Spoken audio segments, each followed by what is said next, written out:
जैसे ही देखा राजा सत्राजित है, भगवान ने आग्रह किया कि वो मणि उन पर शोभा नहीं दे रही है और कृपा करके वो मणि महाराज उग्रसेन के लिए दे दे, जिनसे उनके ऊपर शोभायमान होगा।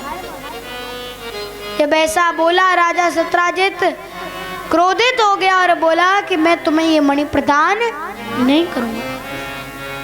अब एक दिन राजा सत्राजित का छोटा भाई प्रसेनजित अपने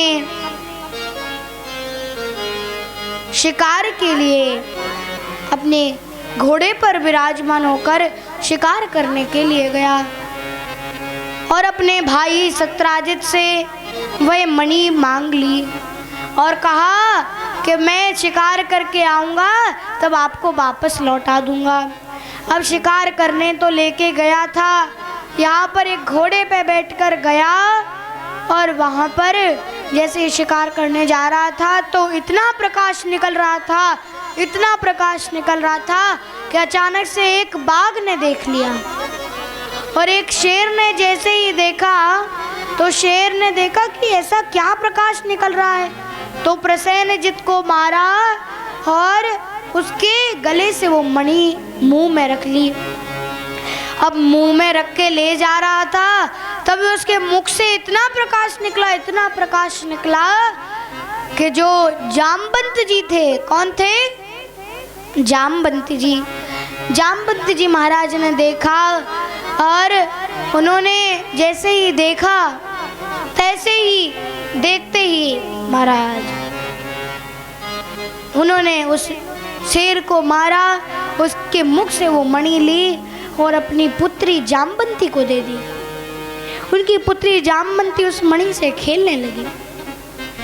अब 2 दिन हुए, रात हुई, फिर राजा सत्राजित ने कहा कि मेरा भाई अभी तक लौटा नहीं है और मुझे पक्का विश्वास है कि ये द्वारकाधीश कृष्ण ने मुझसे मणि मांगी थी और मैंने मणि जब नहीं दी तो इसने क्या किया, इसने मेरे भाई को मरवा दिया और वो श्यामंतक मणि रख ली। अब बोलता है कि मेरे को विश्वास तो है किंतु कोई अभी सबूत नहीं है, इसीलिए मैं कलंक नहीं लगा सकता। पर कानों काने बात चले, सोचे हर द्वारिका बाला। कानों काने बात चली, सोचे हर द्वारिका बाला। कानों कानों बात चली, सोचे हर द्वारिका बाला।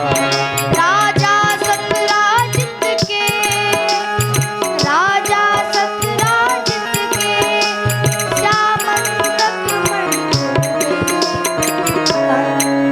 तो बोलते हैं कि कानों कान ये बात चली, वो कानों कान ये बात चलती चलती चलती चलती द्वारिकाधीश कृष्ण के कानों तक पहुंच गई।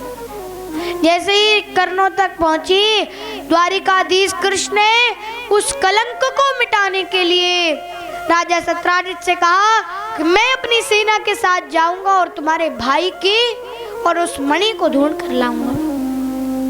अब महाराज भगवान वन की ओर निकलते हैं, वन की ओर निकलते हैं। एक घोड़े का शव पड़ा था, थोड़ा और जाते हैं एक किसी व्यक्ति का कंगाल पड़ा था, थोड़ा और आगे जाते हैं कि किसी शेर के चरण पैर जो है वो दिख रहे थे। वहां पर थोड़ा और आगे गए तो पैर दिख रहे थे और पैर को अनुसरण करते करते एक शेर का शव मिला।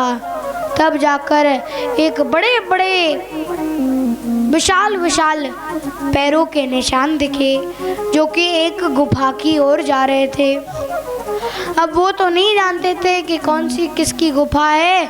तब बोलते हैं अपने जो कि सैनिक हैं कि यदि मैं 15 दिन तक बाहर आ गया तो ठीक है, आप लोग रुके रहना, और अगर मुझे 15 दिन से एक भी दिन ज़्यादा हो गया, 1 सेकंड भी ज़्यादा हुआ तो आप 16वें दिन निकल जाना। सैनिकों को बोला, सैनिक रुक गए। अब भगवान अंदर गए। भगवान ने किसको देखा? जामवंती जी को देखा। जामवंती जी को देखा और जामवंती जी को देखकर ये देखा कि उनके हाथ में वो श्यामंतक मणि उछल रही है। उस श्यामंतक मणि से वो खेल रही हैं। जैसे ही देखा कि खेल रही हैं, तैसे ही जाके वो मणि छिड़ा लेती है। जैसे छुड़ाया मणि को, तैसे ही जामवंती जी रोने लगती है और जामवंती जी दौड़े दौड़े बाहर आते हैं। जामवंती जी कहते हैं, अरे तुम्हारे दुस्साहस कैसे हुआ? तुमने मेरी पुत्री को रुलाया और वो भी श्यामंतक इस मणि को रख लिया। ये मणि मेरी है, मैंने इसको जीता है।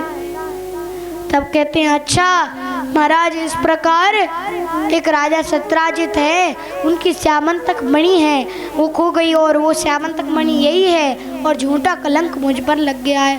तो बोलते हैं, देखो महाराज, ऐसे तो मैं नहीं दे सकता हूँ, मेरी पुत्री रोएगी, तो इससे अच्छा ये करते हैं कि अपन युद्ध करते हैं। युद्ध में जो जीता मणि उसकी। अब महाराज पहले दिन बढ़िया थोड़ी कुश्ती प्रारंभ हुई। पहले दिन मजाक चल रहा था। दूसरे दिन थोड़ी उठापटक हुई। तीसरे दिन अभी बंद नहीं हुआ है, लगातार चल रहे हैं। तीसरे दिन, चौथे दिन, पांचवें दिन, छठवें दिन, सातवें दिन, आठवें दिन, नौवें दिन, कोई किसी को गिरा ही नहीं पा रहा है। महाराज ऐसे 28 दिन बीत गए। 28वें दिन भगवान श्री कृष्ण ने जामवंती जी को उठाया और भूमि पर पटक दिया। जैसे ही पटका, तैसे ही जामवंती जी कह रहे हैं कि पृथ्वी पर, इस भूमंडल पर कोई ऐसा व्यक्ति नहीं हुआ है जो मेरे जामवंत मुझको हरा दे, किंतु जो कोई भी हरा सकता है तो केवल एक व्यक्ति हरा सकता है, जो कि परम पुरुषोत्तम श्री राम जी हैं। हे भगवान, यदि आप मेरी परीक्षा ले रहे हैं तो कृपा करके मुझे आपके दर्शन दीजिए। भगवान ने अपना श्री राम जी का चतुर्भुज स्वरूप दिखाया। श्री राम जी का जो स्वरूप होता है, चतुर्भुज तो नहीं होता है, किंतु पहले विष्णु का दिखाया, फिर राम जी का दिखाया।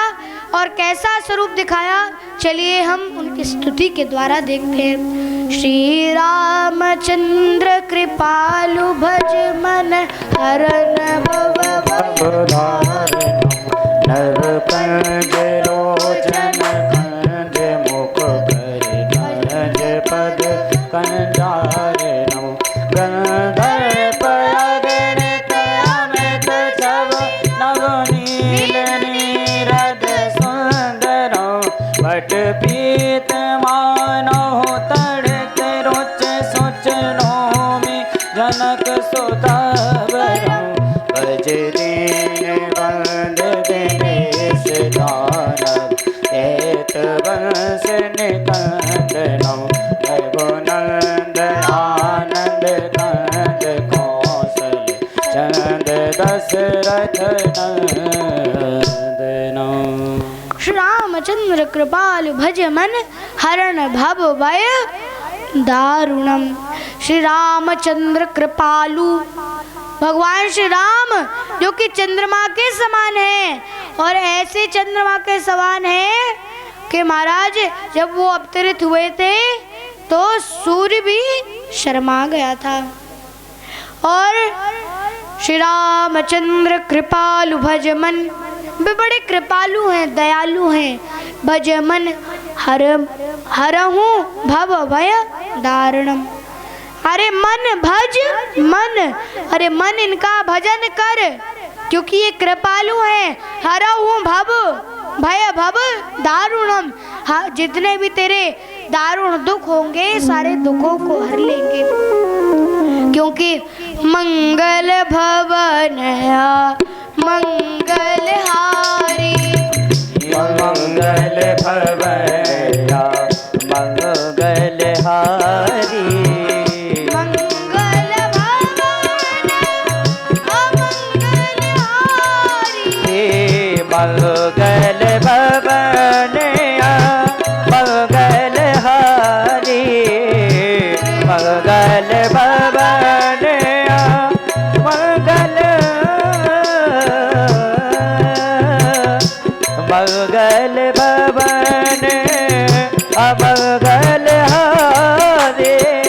प्रभु सुदशरथ अजर बिहारी मंगल भवनया मंगल हारी प्रभु सुदशरथ अजर बिहारी मंगल भवन मंगलहारी। ऐसे श्री राम जी जो कि मंगल के घर हैं, मंगल के भवन हैं, मंगल के महल हैं, मंगल के राजमहल हैं, अमंगलहारी, अमंगल का हरण करने वाले। ऐसे राम जी द्रबहु सो दशरथ, कुछ लोग कह देते हैं द्रबहु सो दशरथ अजर बिहारी, अजर नहीं है अजिर बिहारी है, द्रबहु है द्रबहु नहीं है। द्रबहु सो दशरथ, द्रबहु मतलब जो द्रवित हो कृपा बरसाए, अजिर बिहारी, अजर होता है जो कि जल ना सके, और अजिर होता है आंगन जो कि दशरथ जी के आंगन में खेलने वाले हैं। ऐसे राम जी हम पर द्रवित हो, जो कि मंगल के घर हैं, अमंगल का हरण करने वाले हैं। ऐसे श्री जामवंत जी महाराज भगवान कृष्ण की स्तुति कर रहे हैं और कहते हैं,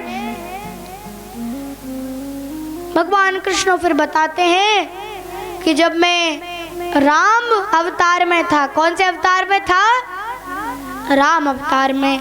राम अवतार में उस समय तुम्हारी, जब अंत समय में हम लंका को जीत लिए थे, तब अंत समय में पुष्पक विमान में विराजमान हुए थे, तब सबसे उनकी इच्छा पूछी थी कि कोई इच्छा है क्या, कोई वरदान चाहिए?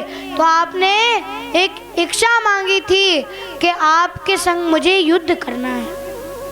अब राम जी ने बोला कि अभी इस जन्म में तो मैं तुम्हारा ये काज है, ये इच्छा है, ये पूर्ण नहीं कर सकता, क्योंकि सोचेंगे देखो सेवक और स्वामी युद्ध लड़ रहे हैं, कैसे राजा हैं, तो सेवक और स्वामी अच्छे नहीं लगेंगे, इसलिए मैं कृष्ण अवतार में उन्होंने जाम्बन जी की इस इच्छा को पूर्ण किया। जैसे ही महाराज पूर्ण किया, तैसे ही महाराज बोला, महाराज मणि तो मैं अभी भी आपको खाली नहीं दे सकता। बोलते हैं अच्छा क्या करें फिर? बोले ऐसा कीजिए कि आप हमारी पुत्री जामवंती जी से विवाह कर लीजिए और दहेज स्वरूप में ये मणि रख लीजिए। और मणि ऐसी वैसी नहीं थी, कितना भार सोना देती थी? 8 भार सोना प्रतिदिन देती थी। सोचो 8 भार सोना, 8 भार सोना मतलब एक भार में 3 कुंटल होता है। कितना कुंटल? 3 कुंटल। और 8 भार में 24 कुंटल सोना प्रतिदिन देती थी। और क्या राजा जी के यहाँ मणि आ जाए वो तो आनंद ही आनंद है, फिर तो क्या भागवती करते रहेंगे। और भगवान चाहे तो जल्द ही मिल जाए इसकी, भगवान कब किसकी हरी झंडी दे दे, किसको कब कृपा कर दे, अगर होगी भी नहीं तो भगवान भाग्य में दे देंगे। तो बोलते हैं कि आप ऐसी मणि रख लीजिए और दहेज स्वरूप में ले जाइए। अब जामवंती जी के साथ विवाह करते हैं और दहेज स्वरूप में मणि लेकर चले जाते हैं। राजा सत्राजित के दरबार में पहुंचते हैं, बोलते हैं ये लो आपकी श्यामंतक मणि पकड़ो, और अगर तुम्हें प्रमाण चाहिए तो देखो ये जामवंती जी प्रमाण है। और कितना बड़ा प्रमाण दूं? ये जामवंती जी प्रमाण है, इन्हीं के पिताजी के पास मणि थी, उन्होंने दहेज स्वरूप में हमें मणि दी। तब राजा सत्राजित सोचता है, अब पहले तो सब भगवान के ऊपर कलंक लगा रहे थे, अब जो कलंक लगा रहे थे ना वो कहते हैं हम तो कह ही रहे थे भगवान थोड़ी कलंकित हो सकते हैं, कि भगवान के ऊपर झूठा कलंक लगाया कि राजा सत्राजित ऐसा है वैसा है, ये झूठा कलंक लगाता है। तब राजा सत्राजित ने उस द्वेष को दूर करने के लिए, अपने मान को सजीत रखने के लिए उसने अपनी पुत्री सत्यभामा का विवाह भगवान कृष्ण के साथ कर दिया और श्यामंतक मणि को दहेज में दे दिया। बोल जाम्बंती कृष्ण भगवान की, बोल सत्यभामा कृष्ण भगवान की। इस प्रकार महाराज राजा सत्राजित एवं जामवंत जी की पुत्रियां से भगवान का दूसरा और तीसरा विवाह संपन्न हुआ। अब तीसरे विवाह हुआ, अब चौथा विवाह किसके साथ? कालिंदी माता के साथ।